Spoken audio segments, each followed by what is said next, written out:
A very good morning, everybody, or good afternoon, whenever you're listening to this. Good evening, even from Mallorca. Welcome to Talking Balearics with me, Richie Pryor in Mallorca. And me, Martin Makepeace, in a very chilly Ibiza today. How are you, Rich? I'm all right, mate. Yes, I can't tell you how cold it is here because I'm locked away in a little cupboard somewhere in the middle of Palma. It was cold when I came out this morning. So, yeah, all good, mate. All You very and skiing, just got back from skiing, I hear. Yeah, got back late last night. Just had 5 amazing days in Austria, a place called Ischgl, which I can't recommend enough. I put a little post online, actually, and it's created a little bit of a buzz, just saying how difficult it is to have quality time with older children. And I think the skiing holiday ticks those boxes. So it was amazing, Rich. Fantastic weekend, and the conditions were great. Yeah, we've had Semana Blanca here, which is a holiday also known as the White Week. Here in Mallorca and Ibiza, the Balearics and Spain, actually, to be honest. And I've got a friend who lives in Andorra, and he said, he says the slopes are packed. He said, we've had a lot of snow, and the slopes are packed with particularly Spanish families right now over the week. I spoke to him over the weekend. So, yeah, a very popular time to go away. A little bit like a half term here in Spain. Yeah, absolutely. We normally go to Andorra this weekend, Rich, but we tried just to mix it up a bit, hence why I went to Austria. And it was a bit of a pain because when you live in a small island like we do, so we had to fly from here to Barcelona to Munich, and then it was a 3.5-hour drive from Munich to Ischgl in Austria. But well worth it. Anyway, Rich, what have you got for me this week? Well, our electricity bills are going up. I don't know if you know that, but the government has increased tax on our electricity bills. You'll see a big difference, I think, in your bill when it comes through the door. I suggest you go around and shop around. I did, funny enough, which I'll tell you about a little bit later on for your bills. And also, apparently the British government understands the 90-day rule frustration.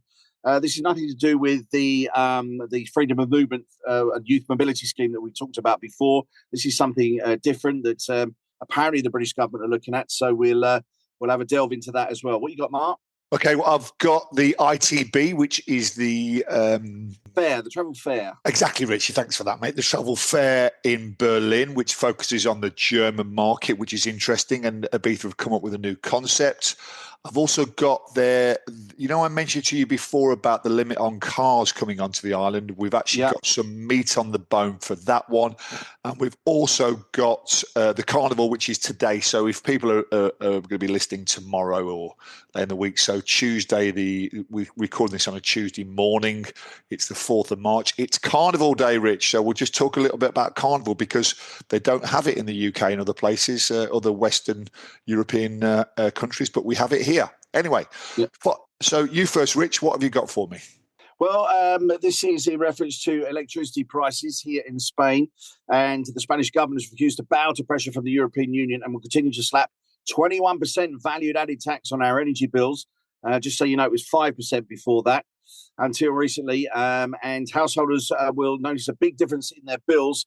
And apparently this will also go, if your bill obviously continues from 2024, you will be charged the new rate of tax or VAT as it is for your bill when it actually does drop through your door. So there you go. Not great, particularly right now because obviously it's coming. Well, it's just starting the season, of course. So people haven't really got a lot of money left over from the winter, and it's been quite cold actually, hasn't it? The last. Yeah, it has. 2 things I'll say about it, Rich. I got a call from a friend of mine the other day and said, have you seen your electricity bill yet? And I was like, no. He said, well, listen, you've got a big shock coming your way. So just exactly what you've just said there as well. Like we did there, big shock, mate. Very good. Yeah, big shock, yeah. And I didn't even know it. And secondly, I've got a friend of mine who's going around selling this contracted through a third party, which I presume you're going to talk about now as well, because there is ways to save, isn't there? There are ways to save, and I didn't actually go for a third party. I basically went to my electricity supplier and I asked, I'm on this tariff, can I get reduced? Oh, yes, she said, you're on one of the highest tariffs. Why don't you go to this one? I said, well, thanks very much. You might have told me. Do you know what I mean? So go, I urge everybody out there, go to your electricity supplier. There's normally like an office in your main town somewhere that has one. I went to our one in Magaluf, which is, if people are listening in that area, it's in La Villa in the shopping centre there. Go in, speak to them, and they can reduce your bills if you ask them. Do you know what I mean? They won't tell you that there is a reduced bill, reduced tariff, but there are ways and means out there. So I urge you to go and do it. In general, how do you find your electricity bills anyway? Expensive? Well, we try, to be honest with you, to not. We've got a real fire, so we tend to sort of put a real, with logs, etc. So we tend to use that more than we would normally, our air conditioning units, which are also heaters as well. And in the summer, likewise. I mean, I live on a ground floor, so I do get quite a lot of shade in the summertime, and I just tend to keep windows open. To be perfectly honest, I have to admit that at times at night when it gets really, really hot, July and August, I will have the aircon on. Yeah. But we're not too bad on our consumption, and I know people will be looking at their bills right now and thinking, "Blimey, I'm going to have to sort of cut back here." So as you know, I've got a property company. I rent villas out, and sometimes if I go round to a villa in the summer, what drives me mental, Rich, I go into these villas, all the people are out, every aircon's on, every light's on, everything is being used. And it just drives. That's my pet hate because it's just pure wastage. I think that the moral story is you've got to really be careful. It doesn't matter where you are in the world, switch the lights off, switch the aircon off if you're not using it. I know I'm sounding like an old git saying that, but I think it's really important. Well, I'd say middle-aged git as well. ITB, what you got? ITB, Rich, the yes, as you say, German fair. Travel fair. Now, Mallorca, I would suggest, is more reliant on the German market than Ibiza is. Do you think that's a fair thing to say? Yeah, I would say so. Yeah, we have it's probably one of the biggest. Spain, UK, and Germany are the three main markets here. And Germany is a well. Obviously, we have hubs here that they fly. We've got a lot of flights that go to Germany direct from here as well. Yeah, and I flew to Munich a few weeks ago when I was skiing as well via Mallorca. Very expensive flights, by the way, to Germany in the winter. Anyway, that's another point. So it said in the bump that basically the Germany is the third biggest market here. So I would presume, well, I know really the Spanish is the first biggest market, the British is the second biggest market, and Germany is the third biggest. So after London and after Madrid, which one's in November, one's in January, I believe, isn't it? So it's the most important travel fair of our industry. Now, the interesting thing is, Rich, they've come up with a new concept. Now, remember what we talked about a few weeks ago with Magaluf and the surrounding areas going family. Ibiza have come up with a new concept, and it's called Ibiza Family Moments. Okay. They've come up with a whole concept for it. I was just reading the bump. Basically, Sant'Eulalia on the East Coast, which relies on families, they brought this concept in, and it's been adopted by the island government. And what they're doing is promoting family tourism, which I'm slightly confused a little bit about it because, as we said, we have a difference in opinion, me and you, Rich, don't we? Because I believe in school holidays and you don't. You'd like everyone to go on holiday whenever they want to go on holiday, whereas I believe in strict school holidays. So family market is only probably 12, 13 weeks of a 26-week season. However, that's what they said. They're going to Berlin and they're going to promote the Ibiza Family Moments. Now, they've got this logo, which I'll show you there. Look, if you're looking online, you'll see it there. I think that's a really poor logo, by the way. I don't think it really does anything. It's got us boys aren't represented, Mark. That would be the same the other way around if it was just a boy. Not casting aspersions. I don't mind it being a young girl with a sparkler or whatever it is, but I just think the logo. I think it's really poor. I think I could do something better than that. Anyway, listen, I'm being critical. Is that supposed to be an island map behind it, or? I don't think so. I'm not sure what it is. I mean, I don't want to be hypercritical because I think we have to really back these things. But I mean, the message that they're going to take to Berlin is that Ibiza is a family destination. So I wish them well with that. But I'd like to see some more meat on the bone because what they said they're going to do is they're going to 3 sections, which is hotels, restaurants, and the other activities which are like excursions and things like that. So I'll keep an eye on that. I'm not sure whether it's got legs in it, but let's back it for the time being and see where it goes. But anyone out there, I think the logo needs to be better. I'm a big logo man, obviously. Yes, of course. Now, the 90-day rule is something that the British government apparently understands our frustration or non-residents' frustration. This is really aimed at, I suppose, because obviously us as residents, we can travel as much as we can. But it would appear that recent new moves by French politicians to make life easier for British homeowners, that the British government is aware of the problems of the 90-day rules, and Mallorca homeowners, a leading British businessman who's called Andrew Hesselden, he launched a scheme called the 180 Days in Spain campaign, is to challenge the 90-day rule, and he has told everybody to sort of basically go and speak to your MPs and basically speak to your MPs and see if you can get this rule changed. This is nothing to do with the youth mobility scheme or the overall freedom of movement campaign, of course, but I think it would make it a lot easier for people if the rule was 180 days rather than 90.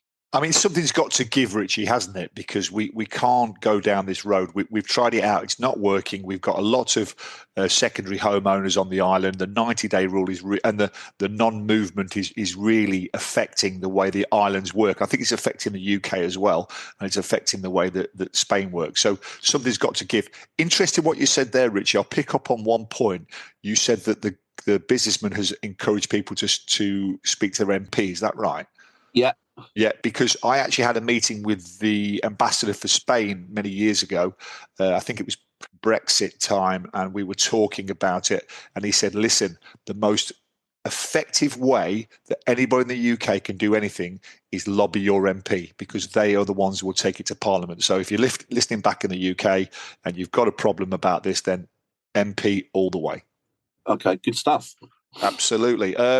Should we talk car limits on the island, which is very interesting, Rich? Because I was interested to see this because they've come up with a number, and I'm not quite sure how did they get to that number? Well, and who's counting? Well, the thing, yeah, exactly. I'd like to know. We know who's doing it, right? They've got an agency to do it. But the funny thing is, they've said for the last October, they said we're going to put a limit on cars coming to Ibiza. Okay, which we're like, well, great. That's a great idea because it's an untenable situation. You've got a small island and more cars keep coming over. And I was thinking, how the heck are they going to do this? Now, published a report and saying that they are going to limit the cars to 20,168 on the island. There you go. That's a nice number, isn't it? So that's in the first year. And then they're going to reduce the cars at any one time to 17,600 over 5 years. So we've got this number. That's cars coming onto the island. Okay, and the study states, right. This is the interesting one, right? The study states that at any one time there's almost 88,000 cars circulating the island, which break down with 67,000 residents, 2,000 coming on the boat, and 18,000 rental cars. Yeah. So basically you've got 20 odd thousand cars circulating that aren't residents on a daily basis. And they have now put a limit on it of 20,168 cars. Okay. So it should be said as well that it's only from the 1st of June to the 30th of September. So it's only for 4 months that the limits will actually take place on the island. And very importantly, which I like this other one, they're saying that you can only bring a caravan or a motorhome into the island if you can prove you've got a designated spot. So that, because we really need to stop the caravans as well. I know all the homeless will start shouting at me and everything, saying you shouldn't stop it, but it's not good for the island. The caravans everywhere, all these kind of shanty towns popping up all over is not great. So we just need greater control, Rich. But there is some meat on the bone. I still don't know how they're going to do it because who's counting? Yeah, exactly. And if you come into a car for 3 days, and it doesn't work out for 4 days, you're only allowed to bring it for 2 days or 3 days or whatever. So I think the bottom line is, this is a wake-up call for the rental car companies and the boat companies. So I think there'll be a lot of people scurrying around in their offices saying, how do we approach this? How do we overcome these problems? But I think it's a good thing, and I'm all for it, because otherwise we're just one big car park, aren't we? I imagine that people like car hire companies, etc., will have to be licensed with a number or something, will they? I imagine.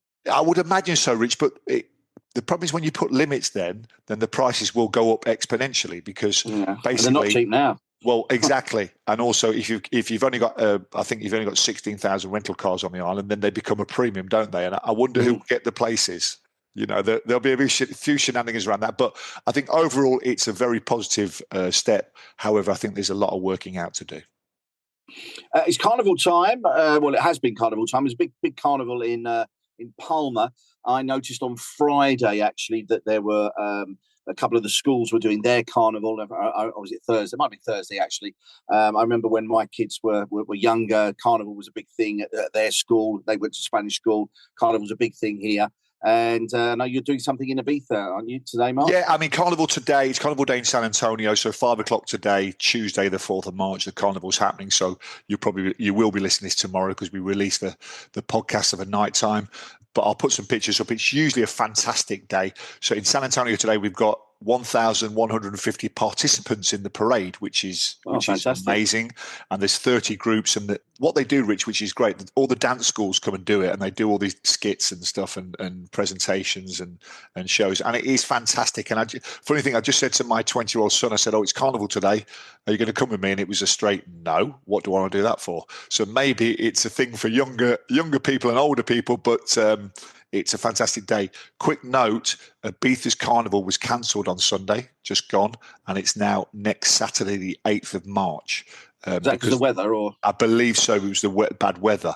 So the Ibiza Carnival, Ibiza town, I mean, is on the 8th. Now, it's a bit of a strange one, Rich, because 8th is a working day. So I'm not sure how they're going to mix the Saturday morning shopping brigade with the Carnival. I think it's going to be absolute chaos, to be honest, but at least they're doing it. But let's see how that goes. So Ibiza Carnival this coming Saturday, the 8th. I think it starts in the morning sometime as well. So, but Carnival, what always makes me laugh though, Richie, is that we have Carnival on the Tuesday. What do the UK have? It's Pancake Day today. Exactly. So the Brits are munching pancakes, and we're running around in fancy dress and everything as well. So isn't that a very Spanish thing to do? Isn't it? You know, Exactly. The fiesta lifestyle. Some of us that are now on a diet, Mark, will not be eating pancakes today. Yeah, I won't be, mate, because I've just had 5 days of Austrian / German food, which is very heavy. Before I go, Rich, did you blog this week? I did blog. I blogged basically a lot about what we talked about last week, which was the school holidays and the youth mobility scheme as well, which I've been banging on about these things for a long time. So yeah, got those out this week. This week, I'm not blogging this week, I don't think, but next week, well, I'm looking for subjects to blog about, really. Yeah, I didn't do it this week because I was away on holiday, but next week I'm going to go a little bit more in depth on the cars because I don't think you get a lot of traffic, but I think for some of us residents especially, it will be very pertinent and very interesting. Message from our sponsors, please, Mark. Yeah, our sponsors. What, Universe?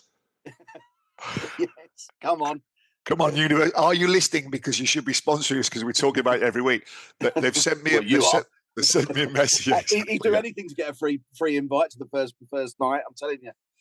Universe have just sent me an email saying opening party initiated. And I love this, he said, because register now for your exclusive early access. The exact launch date remains classified. There you go. Oh, okay. Watch this space. Transmission complete. So let's wait with bated breath for that one, eh? So what do we think, though, Mark? Is it going to be May or June? I think it'll be the last week. It depends how the works go, but I think it'll be the last weekend of May or the first weekend of June. Okay. Because their first party, I think, is on the 10th of June, Elrose, so it's going to have to be before that. So I've got a feeling it'll either be a few days before or maybe a week before. Good. That's it for today. Fantastic, Rich. Always a pleasure. And you, mate. Take care. Have a good week, and I'll see you next week.